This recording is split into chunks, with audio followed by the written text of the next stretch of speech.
If you think that Poland weather is too good for you and you want to relocate a little bit north to Estonia, we are hiring, and well, we have relocated a couple of people from Russia, so maybe it's tough to, I will not say, comfort you or shaky right now, but well. So, my Twitter is ID here, and the code I will show today is my GitHub repository, so if you want to try and play with it, you're welcome. So, JVM and memory. Let me start from the history. One of the reasons 25 years ago why Java became so popular among developers was that Java introduced to wider audience automatic memory management. It was before in Smalltalk in Lisp, but that was the first major language which introduced automatic memory management. What does it mean comparing to C development is that you as an application developer, you don't have to think about memory allocation and memory free. You don't need to write malloc such much memory, and you don't think about, okay, I have done with that part of the memory I need to free. You just create object, write your new my person, new my history transaction, whatever you want, and JVM handles them. And where do your objects go when you create them? Objects go to Heap. And only when I was preparing this talk, I have realized that we have Heap in JVM, and we have garbage collector on the JVM, which means that your average Java application is in fact one huge heap of garbage, which is true to the majority of applications, but well, that's a little unsettling problem. So you create object goes to Heap. Heap is nothing fancy. It's just a region of memory that is dedicated to your Java object. That's it. So when JVM starts, JVM is that a usual operation system point of view processor, just a processor, which allocates some memory, and it takes part of that memory, says that is Heap, your object will go here. The object will be allocated here. And then we have a garbage collector, which the sole purpose of the garbage collector is to scan your heap, scan that region of memory, and detect objects that are not used and reclaim them and follow them away. So garbage collector is a subsystem of JVM which handles garbage. So it's some nice lady which sometimes comes and goes and see what garbage do you have and clean that up here. So imagine you live in a flat, you produce a garbage in your everyday life, but you don't need to worry about that because you know that some nice lady or guy, sorry, I'm a little bit chauvinist, so some lady or guy will come and clean that stuff here. Nice life. The problem is that when you really produce too much garbage, when you produce too much objects in your application, when your application's allocation rate, the speed with which you create new objects is too high, the cost of garbage collector or the cost of garbage collection can be too expensive. So more objects, more time to clean, that's not strictly true. The cost of every single garbage collector or every single garbage collection, cost of every single garbage collection depends upon how many leaf objects do you have, not upon how many garbage you have. But the more garbage you produce in your application, the more often that garbage collection should happen, and the more often that nice lady or guy will come and stop your application. That's the main problem with garbage collection, that the majority of garbage collection activity happens when your application has to be stopped. So when garbage collectors decide, or when JVM decides that it's time to clean your garbage, it says, stop. All your threads in your application will stop. They cannot search your clients anymore. Garbage collector does his job. And then he says, okay, you can continue.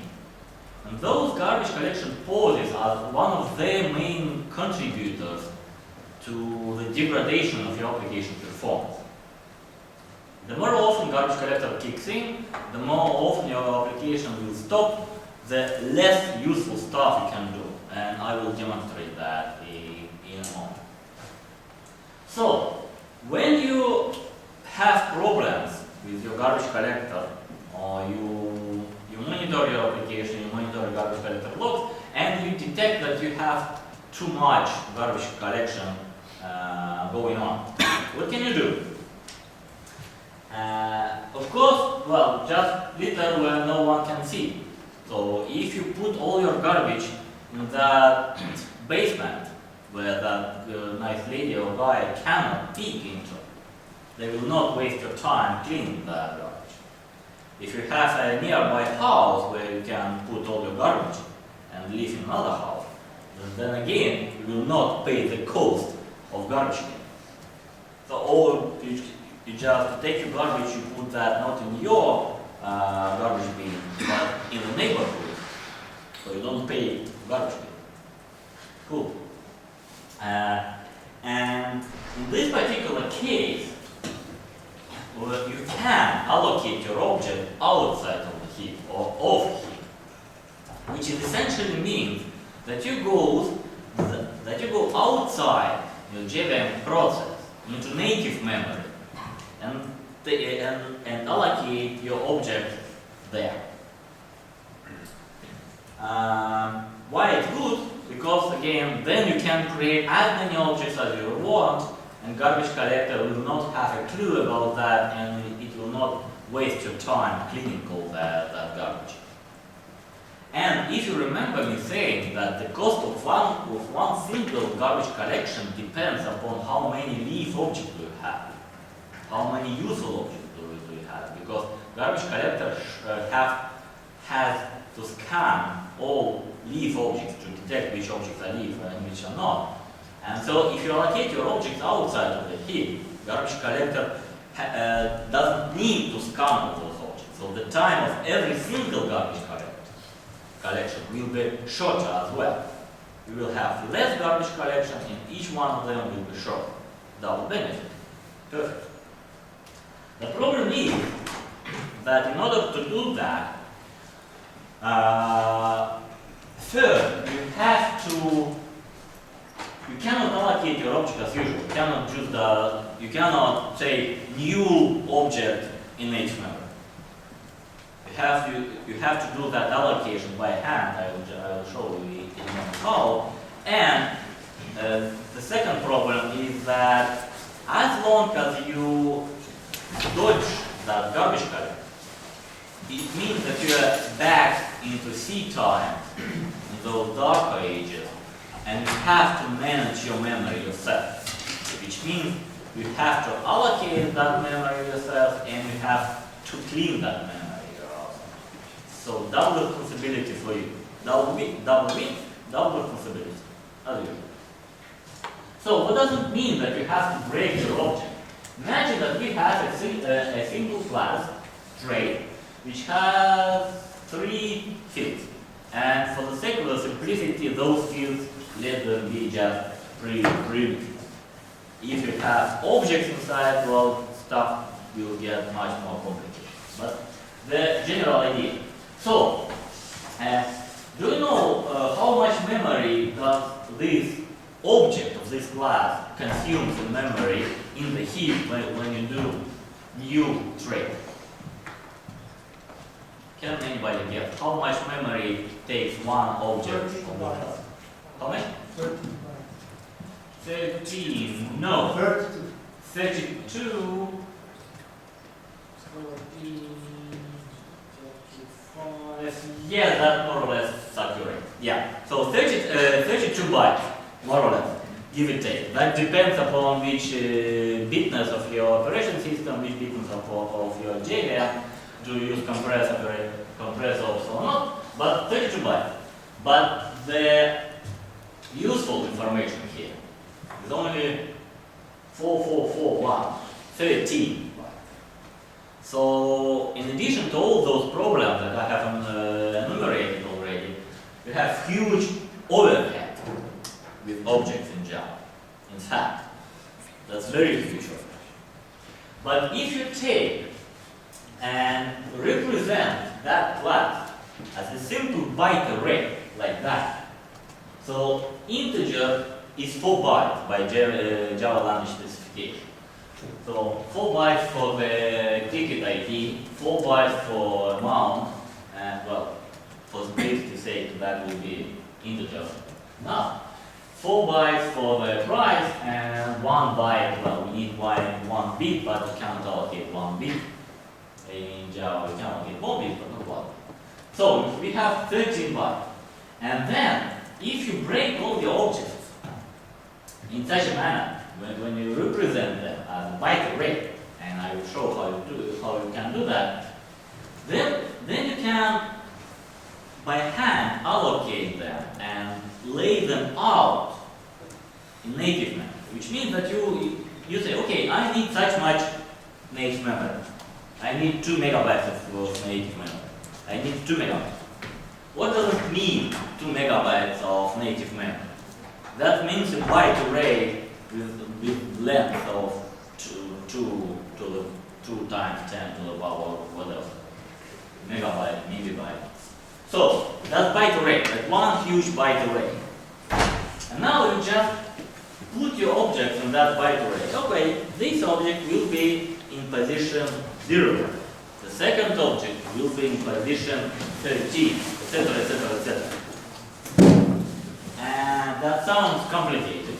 It is, but if you want your application fast, sometimes that's a viable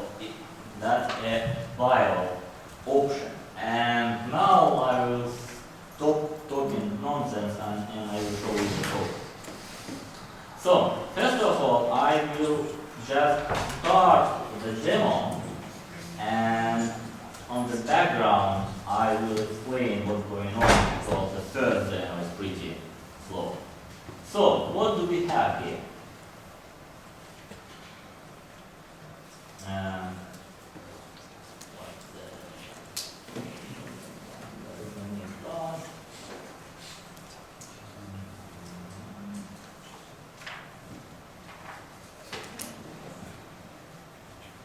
Okay, so we have our class trait. Okay, we don't have.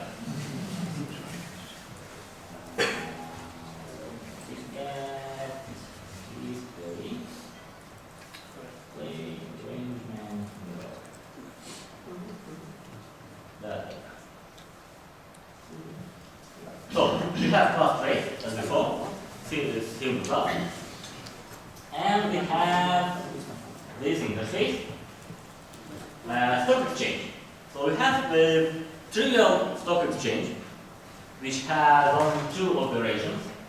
Order, so we can submit an order to that stock exchange to buy or sell something, some stock option or whatever, this amount, that price. And we can ask for day balance of the stock exchange. Yeah, have a question.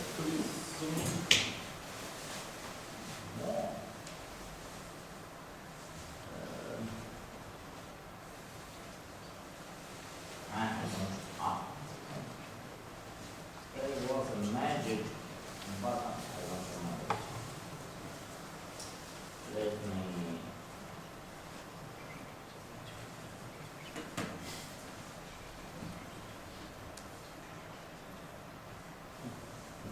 Phone. Where is the size of the phone? It's probably general. It's there is different settings for presentation.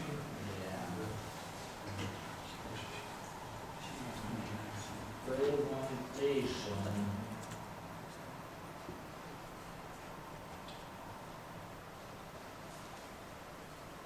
Okay.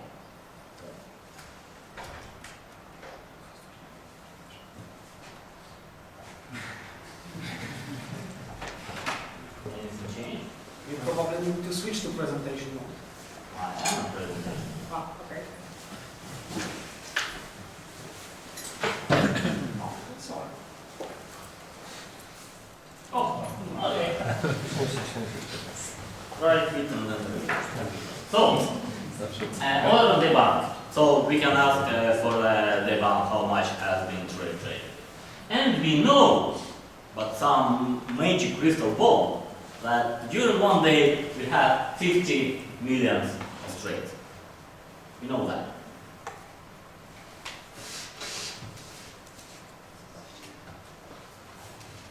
And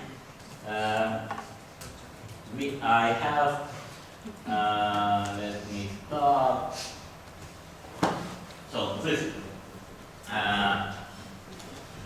I use Java micro benchmark harness to really measure how much time does it take to trade all those 50 million of trades with different implementation of that stock exchange. So in every test that I will run, and my first test is this one, linked list. So I create one implementation of the stock exchange. I will just iterate 50 millions of time and create some, well, more or less random trades. And I will ask for the data balance of there. Very simple test. And I will run that with different implementation of that stock exchange. The first implementation is this. We just have a list of those trades, and that list is implemented with linked list, WJUG linked list. And then when we submit an order, we create new object, trade, we put that object into the list, and we ask for the day balance, we iterate those trades, and we compute the balance. Very simple. And some magic button. And so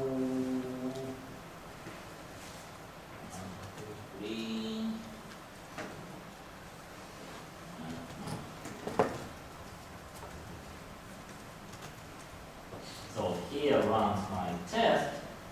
The first, and we are almost done, and I believe you don't see anything because it's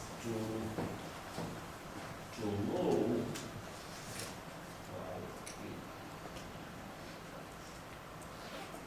So do you see numbers? This one.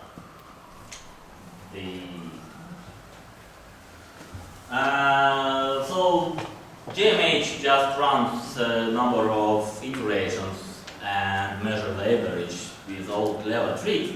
The interesting point here that usually the 50 millions of trades take about 22 seconds. 22 thousandths of milliseconds, that's 22 seconds. Sometimes, as you see, it takes 9 seconds out of the blue. And if we see on the result here, so we see that, well, on average is 21 seconds, and standard deviation is 6 seconds. So who knows statistics? Pretty high, not catastrophic, but pretty high. So 21 seconds. And now, and let me tell you, that's a much. That's very, very much. By the end of talk we will do that, well, pretty much faster. Why? Why this implementation is so slow? Any ideas? I will tell you, this is slow. Why? It's allocate objects every run, every. It allocates a lot of objects, of course, because, well, have you heard me? I have told, I'm taking 10 minutes about object allocation already. So, of course, it allocates too much object. How much? And how do we know that this is a problem? You take garbage collector logs. You open those garbage collector logs in some analyzer. Because, well, to read garbage collector logs just by hand or by eyes, it's too complicated. But you take some garbage collector analyzer, and sorry, I cannot change the font here, so you have, if you don't see, you have to believe me. But the important number is here, throughput, which means how big portion of that clock time. And that clock time was our test. The whole test ran for almost 6 minutes. Out of those 6 minutes, only 1.4%, 1.5% of those 6 minutes was application time. All other 98.5% of the time was garbage collector doing his job. So which essentially means that, well, I haven't calculated that, but when you remember that metaphor about flat, nice lady and you, so in fact you live in that flat for almost 5 minutes and all other time is garbage cleaned. Shouldn't we throw GC overhead accident for over 98% in GC? That's a good question. Parallel GC, really it is, if it runs for too much time and if it clears too little amount, then it will throw out of memory exception. Here the problem is that garbage, it can't be clean. Memory is plentiful. So no out of memory exception. Isn't it a function on time, not on the garbage throw?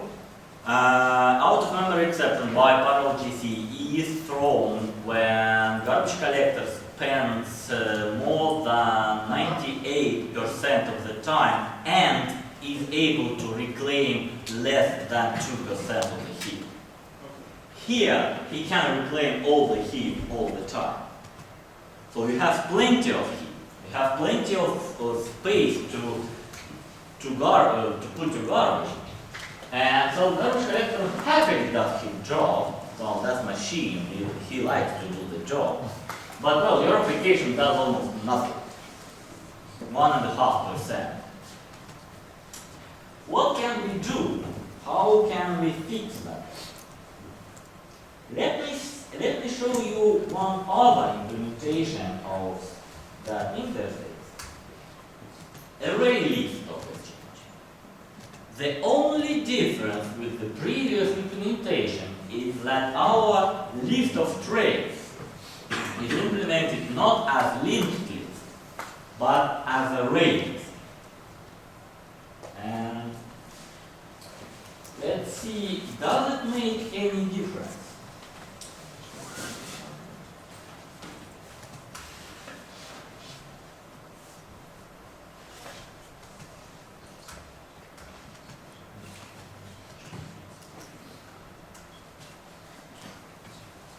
So,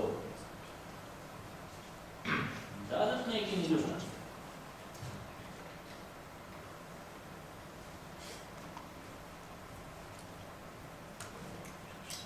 Well, it isn't like, not really, but well, we'll see. I do hope it may. Okay, a little bit. Let's see. Okay. Not 21 anymore. Or with that flip-flop. Well, a little bit. immediately, and that's the perfect time to ask me questions. Because we have to. Sorry. If you have any questions so far, just ask.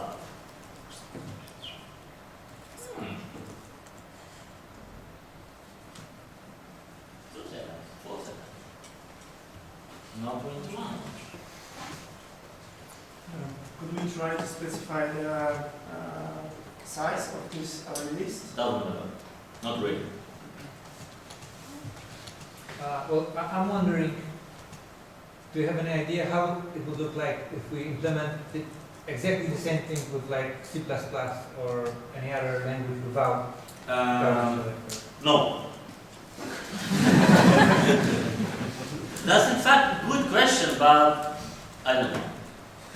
I'm Java guy. Well, by the end of this talk, you will have a suspicion that that's not exactly true, that I'm Java guy, but nevertheless, no. So, we have average time less than 5 seconds. And standard deviation is 3 seconds, which in this particular case means huge variety.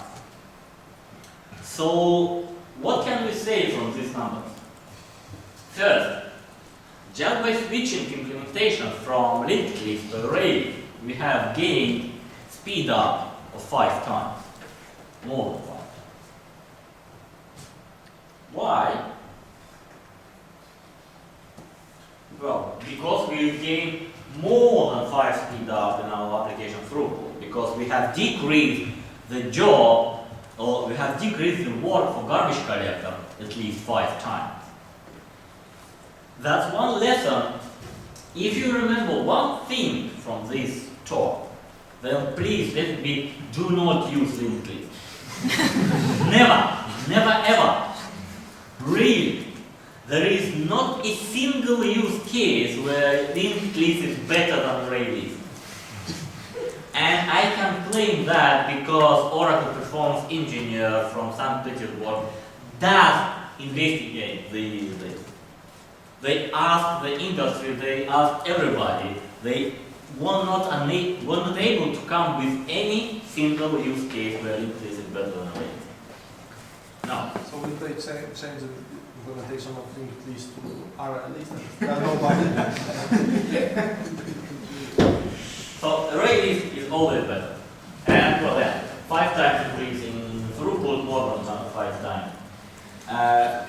So one problem remains here. Because well, we have decreased our running time pretty nicely, 5 times. Well, if you go tomorrow to your application and increase its performance 5 times, I cannot imagine the Christmas bonus that you will get. But one problem remains here is that variance is high enough, and sometimes it's very important because in this case we actually cannot predict in advance how much time this will take. Because purely statistically, this operation can take 1 second or it can take 8 seconds. And everything in between. Sometimes it's very important to be sure how much time that will be. But okay, 5 seconds, pretty good comparing to 21, but we can do better. So, and by the way, can we do better? Because one thing that I haven't done yet is I haven't demonstrated that my whole benchmark makes sense, because maybe my benchmark is too expensive. And for that I have no operation stock exchange. So I have one implementation which, well, it does almost nothing here as well. Some big field. So it doesn't create anything, it doesn't do anything. When we try to run our node, so this essentially measures the overhead of our benchmark. How much time takes running the benchmark. And well, we see that benchmark overhead is pretty negligible. So really, all those 5 seconds were devoted to running the actual implementation. So, can we do better? Let me see what change, what I will show you next. Okay, bypass. Bypass. Here is the trick that our stock exchange, and I will explain that direct thing a little bit later. It uses bypasser class from Java, which package that later I will forget, Java Neo, available from Java 1.4, so from prehistoric time almost. Although the first Java I was working with was 1.3, so it's pretty historical to me. So it uses bypasser, and it says allocate. And here is the trick. That's our first attempt to dodge allocation cost. What we do here, we take that 50 million trades per day, and we take the size of our, I will show what that slide web is. We take the size of our trade object, that 13 bytes, if you remember, and we allocate the byte buffer of this size. So we know that all our trades for one single day can fit into this byte buffer, into this byte array. So it's about 15 million times 13, 600 megabytes. So give it a day. And so we allocate that button. Now, when we submit an order, so we want to place the order, what we do, we do a magic trick. Record count is that index or count. And what it does, it simply takes that buffer trade object, and I will explain that object a little bit later. So it takes that huge array that we have, and it slides a window on the correct position in that huge array. So we shift our window through which we look into that byte array to the correct position, where we know the nth trade will reside. And this object, which provides more or less the usual interface, Java interface, get set. But underneath, it takes that byte buffer that was allocated and get byte put button. So we take that array of 13 elements, we take that as a window on that huge array. When we need to access one particular element, we somehow calculate the offset of that object, of that element in that huge array. We shift our window to that, and we operate through usual Java interface. That's implementation.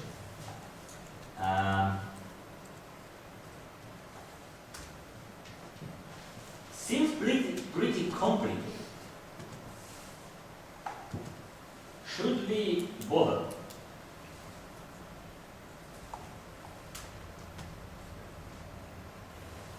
Yeah, and again, when we want to take the balance, then we do the same thing. We iterate through all our record, shift our window, and calculate balance as usual. So, was it worth the hassle of all that window sliding, byte array, byte buffer, or not? Oh, seems yes. If you do remember the previous implementation which did actual work, was about 4 seconds, 5 seconds. Here we have under 2 seconds. So what have we done? Essentially, we have under 2 seconds variance pretty negligible. So we have very stable results that we can see, and pretty fast as well. And now, if we see that through, if you see that, that's 96%. So garbage collector overhead has dropped from 90% overhead to 5% or 4%. So the majority of that job is purely your application, no GC involved. So nice lady can take the rest.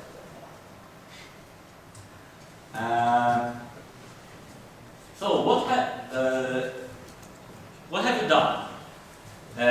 First, we don't allocate any new objects here when we put a tray, because we have pre-allocated that byte buffer, and we just put bytes in right places. No new objects are involved at all. But we have to clear that byte buffer. So the first time that you have really cleaned up yourself, that's why nice lady is on pension right now, so you have to clean the house yourself. But it's pretty fast. And you are still in Java.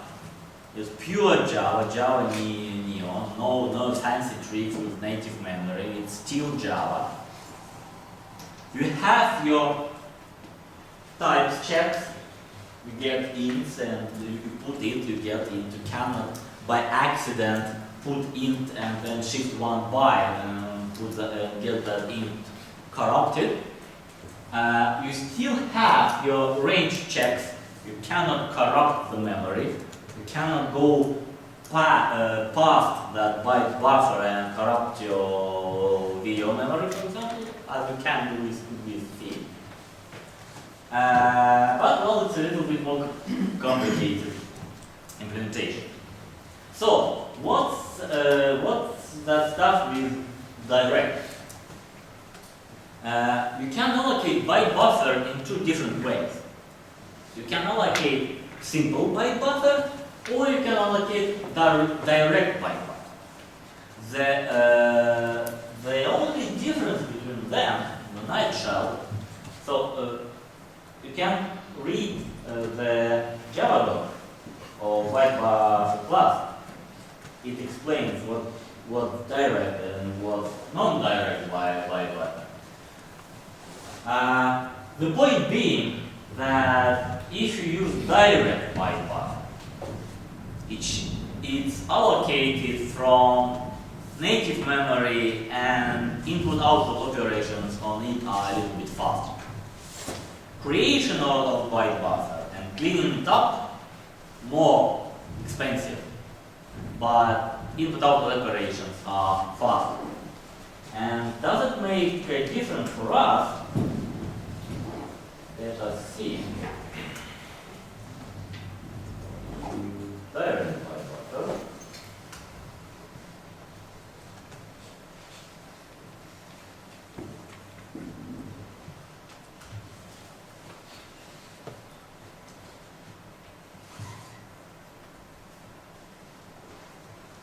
Okay, 3 times faster again.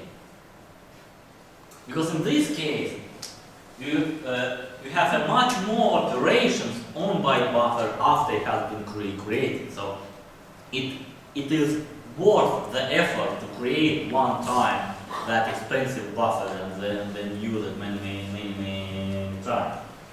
So 3 times faster.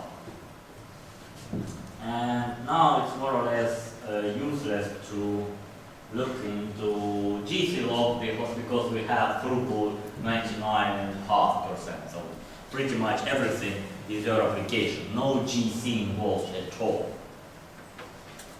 can we do faster? What is the ultimate answer in Java when you want to go fast? Writing didn't see it. Not exactly. Unsafe. Unsafe, of course. If you want to push a JVM to the limits, then you use unsafe. And so we use unsafe stock exchange. So, the implementation of the stock exchange is almost the same. The only, either with direct buy or other with bypass. The only difference is that, so we get unsafe, because well, unsafe is so unsafe, you can't just instantiate unsafe. You have, first of all, hack your way into unsafe external and get handle on that private instance of that unsafe. So it's not easy. But when you get unsafe, you ask it again, allocate memory, such much memory. That's pure native memory, off limit. When you operate on that memory, JVM will not help you anyway. No type checks, no range checks. You can't put integer in here and get long from there. Oh well, possible. You can't go behind that buffer and read something from your video memory, if you like, or your sound card, if you want, if you like it. The unsafe implementation is almost the same. We have the buffer that we shift to correct position, and we again use put this get in, blah blah blah. But well, it will not check if there is really integer or whatnot.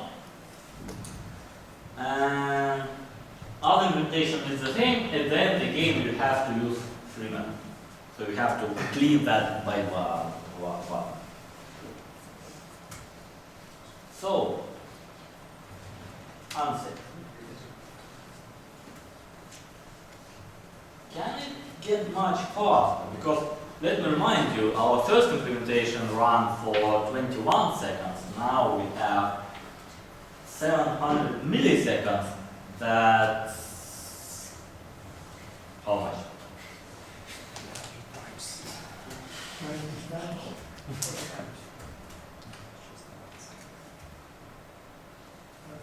$30 times faster. Can we go much faster? Well, I'm 21. And okay, 0 is another problem. So, how can we get much faster? Okay.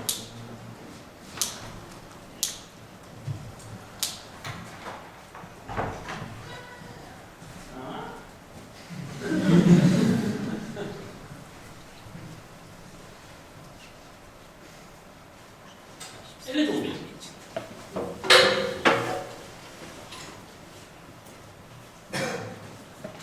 So after the initial warm-up, we get a little bit better result. So about 40% better, 30%. So 1/3 better result. Much less variety. So there was about 10%. Yeah. So pretty stable results. A little bit fast. Well, third maybe very fast, but well. So if you want the fastest possible Java application, then you go almost to the sea level, but not yet, and you get your application 50 times faster. Give or take. That's not all. Well, we cannot go fast, because well, the fastest way in Java is unsafe. That's then on 5. But we have one more trick that we can sometimes use. I have one more implementation, which uses almost the same byte buffer as before, so it's byte buffer, but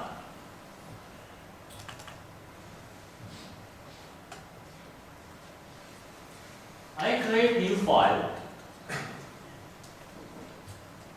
and I take buffer from that file, so that mapped byte buffer. If I'm not mistaken. Mapped file shuttle. So we have byte buffer which is backed by the file. Real physical file on your hard disk. And sorry, I cheated a little bit, I have SSD disk here, but nevertheless, we have real file on file system on hard disk, so you can persist your memory in totally transparent way. Because whenever you write to that buffer, it will be written to a file eventually. What do you think? Can these be fast? Can writing to a hard disk be fast? Yeah, because operating systems keeps the files in the cache. So Okay. in fact, it will be the randomized memory that on disk. So, by buffer.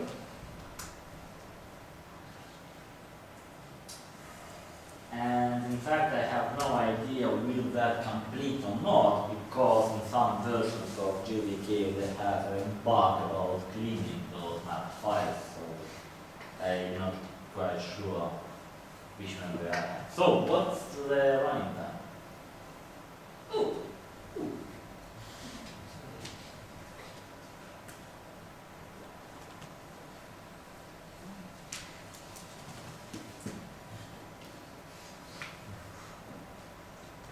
So variance is pretty high, from 3 seconds to 2.5 seconds up to almost 6. But the point being, that's faster than pure in-memory implementation. Array list was much slower than this. So we can have persistent implementation, which is faster than pure in-memory, well, when we see that from our application point of view. Yeah, it's fast because operation system holds that in the cache. It is essentially in-memory implementation during runtime. But nevertheless, I wouldn't recommend trying that at home or at work, but maybe sometimes that's a good trick to know. That you can have a persistent data structure, persistent like in durable data structure in Java, not persistent, durable data structure, which is done fast compared to pure in-memory implementation. So, and that was all from my talk. I have shown you a little bit different implementation of the same algorithm in a sense, and you see now that really the running time, the performance characteristics of those algorithms are very, very different. So if you need that performance, sometimes it may be worth the effort re-implementing your data structures on pure byte arrays and going this way. Because, well, it can get much better, much faster. But, well, a little bit more complex implementation, a little bit more attention to the details. But that's all from me. If you have any questions, please go. Yeah. I think this could go a bit faster because if you make your object, trait object, of the size of 16, then you could use bit shifts for multiplication when you calculate the offset. And I think. Yes, that's a good point. While the fact that's a good point. So,